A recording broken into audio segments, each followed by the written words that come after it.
ഞങ്ങൾ ഈ കാവടി തുള്ളി എങ്ങോട്ടാണ് പോകുന്നതെന്നറിയാം? ഹോസ്പിറ്റലിലേക്ക്. നാളെയാണ് എൻ്റെ ഡെലിവറി ഡേറ്റ്. അപ്പോൾ ഡോക്ടർ KM ചെറിയാൻ ഹോസ്പിറ്റലിലാണ് എൻ്റെ ഡെലിവറി നടന്നത്. ഇതാണ് ഞങ്ങളുടെ റൂം കേട്ടോ.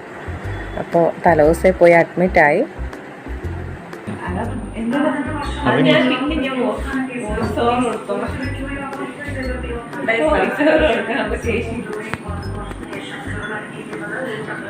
ഡോക്ടർ റിക്വസ്റ്റ് ചെയ്ത ചിലപ്പോൾ ഹസ്ബൻഡിനെയും കയറ്റില്ല ലേബർ റൂമിൽ. അയ്യോ, അഡ്മിഷൻ എടുത്ത് എല്ലാവരും റൂമിലോട്ട് വന്നു. അപ്പോൾ നച്ചു അവിടെ, നച്ചുവിൻ്റെ ചേച്ചി ഉറക്കമാണ്. നച്ചു ഇവിടെ തന്നെയാണ് ഉണ്ടായത്. ഇതിൻ്റെ തൊട്ടപ്പുറത്തെ റൂമിലായിരുന്നു അവർ ആ സമയത്ത് 9 മാസം മുന്നേ. ഇപ്പോൾ അവൾ കിടന്ന് ഉറങ്ങുന്നു. അപ്പോൾ എനിക്ക് ഒരു ട്യൂബ് ഇടുന്ന പ്രോസസ്സ് ഉണ്ടായിരുന്നു. അത് കഴിഞ്ഞിട്ട് ഞാൻ വന്ന് കിടക്കുകയാണ്.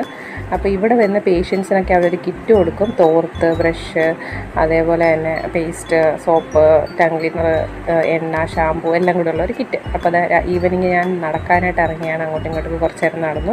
അത് കഴിഞ്ഞ് 7 മണിക്ക് ഫുഡൊക്കെ കഴിച്ചിട്ട് ഞാൻ ലേബർ റൂമിൽ പോവാണ്. തോർത്ത്, വെള്ളം, ബ്രഷൊക്കെ ആയിട്ട് പോകാൻ തുടങ്ങുകയാണ്. പിറ്റേ ദിവസം രാവിലെ പെയിനൊക്കെ എനിക്കാണ് ഫസ്റ്റ് സ്റ്റാർട്ട് ചെയ്തത്. അപ്പോൾ ചെറുതായിട്ട് പെയിൻ വന്നപ്പോൾ അമ്മയൊക്കെ കാണാൻ വേണ്ടിയിട്ട് പുറത്തോട്ട് വന്നാണ് സാധനങ്ങളൊക്കെ കൊടുത്തിടെ.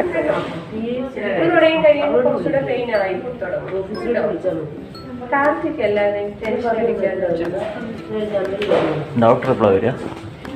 എല്ലാവരും ഒരു 8:30 ആകുമ്പോഴത്തേക്ക് 8:30 കഴിയുമ്പോഴത്തേക്കിന് ഇവിടെ കേട്ടോ.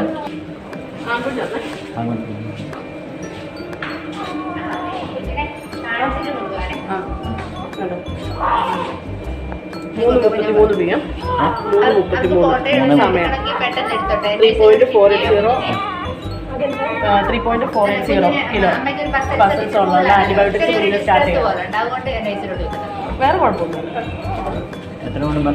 3.480 വെയിറ്റ്.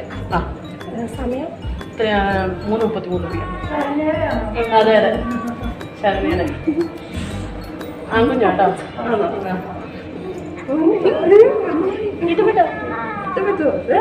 ഹസ്ബൻഡ് എടുക്കണമെങ്കിൽ എടുത്തോ, പെട്ടെന്ന്